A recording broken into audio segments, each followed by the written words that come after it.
Nice to meet you. Nice to meet Kenyan. Oh, are we supposed to get our orange box?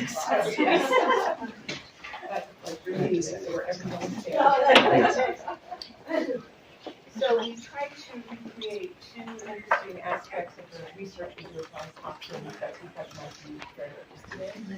So I'm going to first talk about actually vaccines for prevention. And I've been developing vaccines for about 30 years. It's been a passion of mine for the treatment of cancer. And in fact, I've been part of this whole immunotherapy explosion that we have for years antibodies. That actually help many patients with what was used to be deadly cancer, colon cancer, others. Well, now, I've been really alarmed by the increasing number of cancers in young people, 20 or 30 years old. This is a global problem, right? And it's breast, it's colon, it's gastric, it's a whole list of these cancers. And so you were mentioning human papillomavirus vaccine, and so that's what I have pictured here. Human papillomavirus vaccine we give to teenagers, right, before they're exposed to the virus. So what we're trying to measure then are antibodies that show that it can actually neutralize the virus if anyone gets exposed to it in the future. With cancer, with preventing other cancers that are due to genetics, genes that get turned on when a normal cell starts to go to a malignant cell. That's a more difficult problem. And we have to develop T-cell responses. It's a different kind of vaccine. Well, the first one we're targeting is called mutated KRAS. And it actually occurs as the first gene turned on in a normal cell in about 20% of cancers. Now, I work on pancreatic and breast cancer and some colon cancers. But we're starting in pancreatic cancer because it's so deadly. Yeah. So it's easy to really talk people into wanting this. They all want it, right? And so what we're learning with work being done with our engineers, pathologists, and part of my team is that we're able to actually take a pre-cancer biopsy. We can actually take a look at every slice. We can slice the whole thing. Normally when a pathologist looks at it, it can only say, oh yeah, maybe that's a pre-cancer. This is allowing us to see all of the specimen we're able to take a biopsy of. We do a computational approach to it, so we can get a three-dimensional picture of it. Well, this is an example. This is a pre-cancer. It's pre-cancer ducts. Okay, isn't this interesting? I thought it was like a decoration. No. So I wanted to bring a show and tell since you're not here to help. And I am a teacher, so Right, that's exactly. appropriate. So this is a malignant, this is a pre-cancer duct. So it's not yet a cancer, but the cancer in pancreas is of the ducts. The normal ducts start to transform. This has turned on mutated KRAS. So I'm now testing mutated KRAS vaccine in people who are high risk, who I know have these early pre-cancers. So we're really excited. My hope is that if this works, if we can see T-cell responses as a response, we can go to other cancers like lung cancer, have 20%, 50% colon cancer, and then maybe we could find other genes that are early turned on in other cancers, and eventually I'd like to be able to vaccinate teenagers or young adults. Right? Yes. Right. So that's the vaccine. Yes. And I'm following in your passion, so hopefully. Now I'm following in yours. No, seriously, everything you do is just, it's amazing to me. So thank you. It's the right place. So I'm a molecular biologist, and all my life I've tried to find out what is the difference between a normal cell and a cancer cell, particularly in breast cancer. So now I'm distilling all of that knowledge to now develop markers that would distinguish between breast cancer and benign, and develop a early detection test that we could apply to all the underdeveloped countries in the world. So historically, the low and middle income countries have a very low incidence of breast cancer. But it's rising very steadily, and far too many women are dying. Yes. So in 2022, 680,000 women died of breast cancer throughout the world. More than half of them were from the low and middle income countries. So what's going on? Why is it that the low and middle income countries have to bear such a high burden of cancer? And the answer is truly that there is no screening. There's no breast cancer screening. The patients present very late, and even when they come to the clinic, subsequent care is delayed for months, if not years. And so, how do we get past this bleak landscape and do something about it? So, our lab decided that we would develop a cheap and automated assay for breast cancer detection for all women who come into the clinic. At the present time, they come in with large lesions or even marble-sized to lemon-sized lesions in their breast. But subsequently, with education, they will start coming earlier and earlier. So how do we help them? So we developed a test. First of all, we identified markers that are only present in breast cancer, but not in benign breast disease and mammography. And then we developed a test that could be very sensitive, so that even in tiny bits of cells, we can detect the breast cancer. And so now we have a test that we developed with a company called Cepheid. And what the test is a single cartridge, just this little thing that you put your fluid into, and then basically the cartridge does everything. So it becomes very automated, very simple. Yes, exactly. It's just wonderful. So, and such tests are already present all over Africa because TB tests are done by the gene experts. They are. You learned something. And these TB tests are in all the major countries of Africa. Oh. It's universal. The machines are there. The technology is there. All I have to do is to put a breast cancer test into this, which we did very successfully. And now we are testing this in a large clinical study in South Africa. South Africa has no screening either, even though it's a middle-income country. Yeah. So these women come in with these large lesions. The technician basically pinches the breast so that the bulge comes out of the body. Yeah. She puts a needle in, takes out a few cells, and then we put it into this study. And within 3 hours, That's amazing. it's amazing. So all of the reagents are in these chambers. The whole reaction is done by the machine. The results come out in 3 hours. Where's Danielle? Danielle, did you know this? She was telling me about it. It's amazing. Yeah. And that little cartridge. I know. You can see how it can just ship anywhere. Right? So we believe, so now the 720 women trial is going on in South Africa, and the early results are very, very promising. So what is it that we want to do? So another interesting point is that the study is supposed to be 5 years. It was funded by NIH and with the company Cepheid, as well as people in South Africa from the poorest neighborhood, Soweto and Johannesburg. We are doing the study over there, and this study is almost complete. It's going to be completed in the next 18 months, although it's a 5-year grant. So we are very excited about it. The early results are very, very promising, and it's a sad fact. The fact that we are able to finish the study faster means that there are so many women coming every week. At least 200 women come to that clinic with lesions in their breast. Half of them will be benign. So what do we want to do? We want to push the people with cancer ahead of the line so that they can get the answer the same day and be put on a treatment schedule back very day. So what other countries is this in? So right now we are testing this breast cancer cartridge in South Africa, and we are testing a colon cancer cartridge using blood plasma in Nigeria. In Nigeria. How about in Europe or? No, we are not doing anything just there doing because the they have mammography. So they are not very receptive to this kind of a new technology to detect breast cancer. And the lesions in all of the developed world because of mammography are very small. And so to find that small lesion and get a needle aspirate, it's almost impossible. So this is right now we are only dealing with cancers that we are palpable, but we hope that through education and through knowing about this test, they will come in earlier, in which case an ultrasound will reveal the lesion. We can put the needle and take out the cells and do the same test. That's amazing. We should have more women knowing about this. Yeah, Exactly. yes. That's a job for us. And just- All right, press. We're gonna move ahead. The Press. second Hi, good morning. How are you? Hi. Jill. Everybody turn your around. Okay.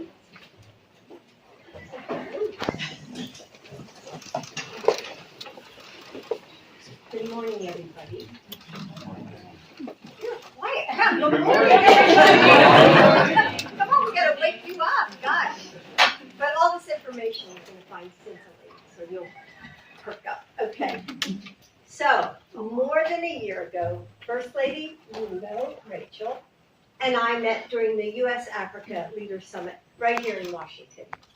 And we spoke about cancer and what we can do to fight it, and really about how it's so close to our hearts. Then, Rachel, you invited me to your home, and you showed me the amazing work that you're doing to empower women and young people in Kenya, using your platform to make lives better. So I was honored to be able to welcome you and your daughters to my home today, and I'm excited to continue our conversation on how to defeat cancer. Because really, in some ways, cancer touches us all, unfortunately. And that's true in the United States, and it's true in Kenya, and it's true around the world. And so we've come together as communities, as really a global community, to stop it. Because none of us can defeat cancer alone. So that's why the Biden Cancer Moonshot is collaborating across oceans to share good ideas and best practices to ease the burden on patients and their families, and to make breakthroughs and create the kind of care that saves lives. So we're expanding access to cancer screenings here in the United States and around the world so that we can detect cancer earlier when outcomes are best. And just as no nation can beat cancer alone, no one patient can do it either. And that's why the Biden Cancer Moonshot is making sure no one has to. We're making it easier for patients and their families to access patient navigation here in the United States. I'm sure all of you read about it, our new patient navigation. So navigators understand the communities that they work in, and they guide patients from their family and their families from diagnosis to survival, and from scheduling appointments to keeping track of medications to coordinating things like transportation and childcare.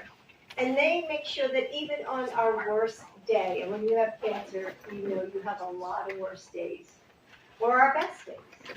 We're never alone. And that's what's happening at Kimmel Cancer Center at Johns Hopkins, which is so important. And I can't wait to hear more about what you are all doing. And yes, cancer has the power to destroy, but it can connect us as well. It forces us to reach out for answers, for help, for healing. It pushes us to really seek hope in each other. And I've seen that personally. And it inspires us to come together and find the love and support on which our future can be built. Because together, all of us here and all of our networks, we can end cancer as we know it. Thank you. So I'm now going to turn it over to Rachel Ruto, First Lady. Dr. Jill Biden, the First Lady of the United States of America, Dr. Elizabeth Jaffe, Deputy Director, Sidney Kimmel Cancer Center, the leadership of Johns Hopkins Sidney Kimmel Comprehensive Cancer Center, and the wider Johns Hopkins University community, Dr. Daniela Carnival, Deputy Assistant to the President for the Cancer Moonshot and Deputy Director of Communities and our Health System. The Status of Cancer in Kenya Report 2022-2023, launched during the first ever National Cancer Summit by the United Nations Population Fund, revealed that of all the cancers, breast, cervical, and prostate cancer are the most prevalent. Cervical and breast cancers contribute to 3% of all cancer-related deaths in Kenya, People, especially women in low-income areas, as well as in arid and semi-arid regions, face additional challenges in accessing critical testing and screening services.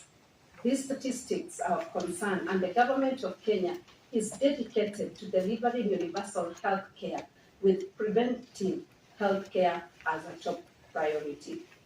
Early detection and treatment are vital. Our government is working towards availing these services to all, regardless of their location or economic status.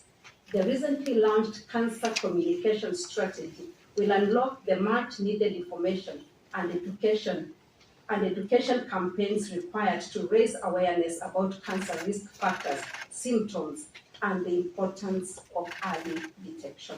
Ladies and gentlemen, the health partnership between Kenya and the United States of America is yielding great benefits, particularly in research, training, leadership in healthcare management, and exchange programs. This collaboration is essential for advancing our healthcare capabilities and ensuring our people receive the care they need. Our government is also working to ensure our health research institutions make significant progress in providing more vaccines and treatments to reduce the burden of cancer in Kenya. I welcome the Johns Hopkins Sydney Kimmel Comprehensive Cancer Center to partner with leading public and private institutions in Kenya. Such a partnership will help to reduce cancer incidences and improve the quality of life of cancer patients in Kenya through evidence-based strategies for prevention, early detection and diagnosis, treatment, and palliative care. I'm looking forward to listening to the discussions and the significant insights that can enhance our healthcare systems and strengthen our battle against cancer. Together, we can change the countless lives of those impacted and bring them hope and healing. To those battling cancer disease, I wish to share a quote from Olivia Newton-John in her song, Why Me?, which is a tribute to her fight with breast cancer, and I quote, "Fight each round, take it on the chin, and never, never, never, ever give in," end of quote. Thank you for your kind attention, and God bless you for your leadership and for bringing us together today. My name is Danielle Carnival. I'm Deputy Assistant to the President for the Biden Cancer Moonshot. I have the great privilege of helping lead the effort to end cancer as we know it. As mentioned, it was reignited by the President and First Lady in 2022 with the goals to really drive impact for Americans across the country, to decrease the death rate from cancer by at least 50%, and to boost support for patients, families, and caregivers. This means we need to drive innovation. We're going to hear about that today in new ways to prevent, detect, and treat cancer. But it also means we need to make sure that we reach more people with the tools we have and those we develop along the way. We saw a great example of that next door, and I know we're going to hear more about that. The reason that the Cancer Moonshot exists is because there's so much opportunity. Because cancer is personal to the President and First Lady, to me, to every American, and so many people around the world. And it's an opportunity to really deliver for the American people and show people what we can do when we come together and work together.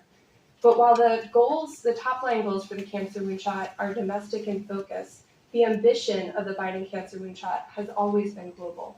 And so I look forward to hearing more today, because with partners like Kenya, we can drive new research, we can improve prevention and early detection, we can make sure effective treatment is reaching more people and that everyone gets the care and support that they deserve.